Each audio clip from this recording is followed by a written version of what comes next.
Hey guys, well, what's going on? Welcome back to another episode of Dominate Fishing. I'm Dan Meyer, and I'm out here on the ice today. It's a beautiful day. First time out on this lake. You can see when you look out, not a track anywhere, just a big, clean slate blanket of snow.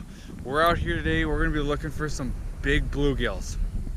Now, when you're targeting big bluegills, like we're going to today, you've got a few options, but a lot of times what's going to happen on a lot of these lakes is up shallow in the weeds there's going to be probably a lot of bluegills, maybe even some nice bluegills, and there could be some big bluegills up in the weeds, but a lot of times on a lot of these lakes that has some pretty good depth, a lot of the real big bluegills are going to be in deeper water on the edge of the drop off. So I'm going to show you kind of what we got going on today.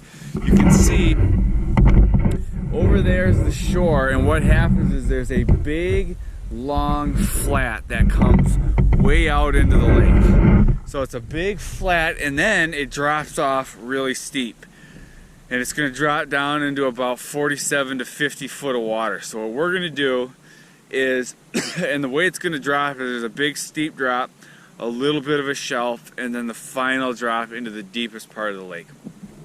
We're going to be on the edge of that first major drop off, right on the edge and into that shelf. That's where a lot of times the big bluegills, like the crappies, what they like to do is they like to go over that little deeper water, suspend. The big bluegills like to be a little bit closer to that edge. So that's what we're going to look for, and we're going to drill a little bit deeper to check for them out in the big deep mud flat. But we're also going to be we're going to be focusing on that drop off, probably about 27 to 35 feet. We might go a little shallower, we might go a little bit deeper, but that's kind of the plan. So we're going to drill some holes and see if we can't find some of these big gills.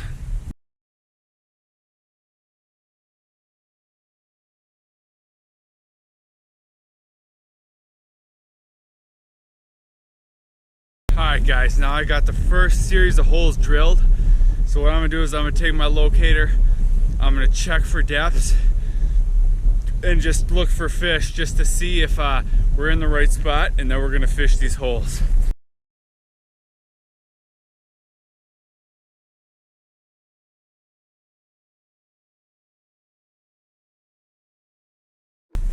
Alright guys, so I just got done checking all the holes. Looks like we're in a good spot. The holes on this side are a little bit further up the break. The holes on this side are a little bit further down. They're a little bit deeper. So when we go from this side to this side, it gets deeper to shallower, vice versa. So now we're gonna fish these holes and see if we can't get into some schools of these big bluegills. Alright guys, we gotta scoop the hole.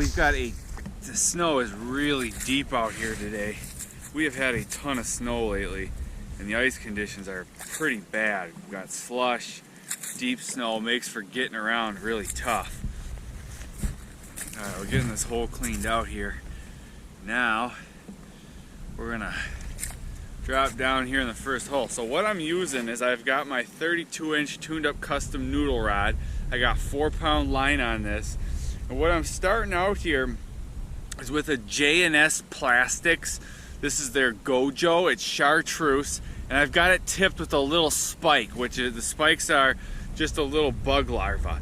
And I'm putting that on there just for a little scent, because if these bluegills are finicky, I want a little scent on there so I can almost, after I put a little action on the bait to attract them, when they're finicky sometimes you just want to be able to hold it still, and that's where having a little live bait on it helps. If we find that the bluegills are really aggressive, then we won't need any we won't need to tip it. We won't need any live bait. We'll just use just the plastics. But for starters, we're going to start out tipping just to see how these bluegills are going to respond today, if we find them. Sometimes finding these bigger bluegills is tough. So we're down here working the first hole. There's a little interference in the water today. It's a pretty nice day as far as temperature. I think it's 32 degrees out, but it's windy. So the wind makes it a little cold. I walked out here with no jacket on, but with this wind I had to put it on. And so far we're gonna be doing a little moving today. Right now we're in 30 feet of water. You know, we're gonna go 25, 26, 27. We'll check up a little higher on the drop. We'll go deeper. We just got to see what area of the water column, in what depth these fish are moving. Locating big bluegills can be difficult sometimes, but they're a lot of fun when you can catch them. So we're just gonna do some searching and see if we can find them. We got some fish just coming in. Come on, boy. Ooh, and he wants it bad. Here he comes. Looks like a pretty good mark. Coming right up to the bait, he's checking us out. See if we can't get that bite. There's the bite. Ooh, he nibbled it, but didn't smoke it. There, got him. This is a good fish. Look at this guy pull, guys. Oh, look at him dog. This is a nice fish. This could be a nice fish. Oh, giant bluegill. Look at this one, guys. This is a monster bluegill. Look at that fish right there. That's what we're going for. That's at least a 10-incher. He smoked that gojo. I got another one down there. I gotta get look how fat they are. Before I let this guy go, just look at how fat that bluegill is. He is just an absolute tanker. I'm gonna let him go. See you, guy. Bam, right down the hole. That's a big bluegill. Look at this, guys. Whoa, he just shot right down to the bottom like a rocket. There's another fish down there. Probably saw the last one go flying down. See that fish there? He's a little lower. We're gonna go check him out, but sometimes those lower fish are smaller ones. So right now I'm up in 28 feet. What I'm kind of finding after drilling a lot of holes and really searching for these big ones, they're sitting a little shallower. They're not in that, there's fish in the 30 feet, but the majority of these bigger bluegills, they're sitting up a little shallower, 27, 28 feet, you know, 29, 30, but that real deep stuff, they're not out there yet. Probably later in the winter they might work their way out there, but it seems like right now they're sitting a little shallower, which is typical for earlier, this is, you know, earlier in the winter where we got a fish. He's acting. Got him. We're on. I don't know what I got here. It was acting.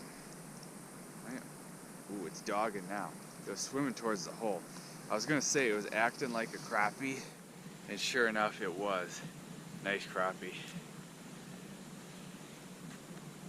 Look at how he just. I got him just perfect, but really nice looking crappie. We got more fish down there.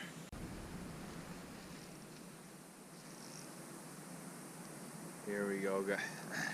Here we go, guys. We got a fish. He came in about 20 feet down. It's a pretty good mark. We're gonna see. Ooh, he's coming right up on it. Let's see if we get the hit. Ooh, there's also a fish really just came off the bottom. I'm really having to work to get this guy to hit. He likes the movement. Come on, guy. He's right up on it. There's the hit. Got him. There we go, guys. This one is not as big as the ones we've been catching. What is it even? It's a little blue. Well, no, it's a nice bluegill. Holy cow. It's a big bluegill that swam up towards the hole or something. Look at the size of this guy, guys. Look at that one. That is an absolute tanker of a bluegill. Look at the size of that fish. That thing is just beastly. That's a big bluegill. We're gonna let him go. See you later, guy. Bam. Oh, stuck in the slush. He can't get down the hole, he's so big. There we go. Right down he goes. Ooh, there's another fish that just came in high, guys. Guys? Ooh, we got a fish. And he wants it too. What do we got here is the question. Got him. Oh, look at this guy pull, guys. This is going to be a tanker bluegill, I think. Look at he's dogging.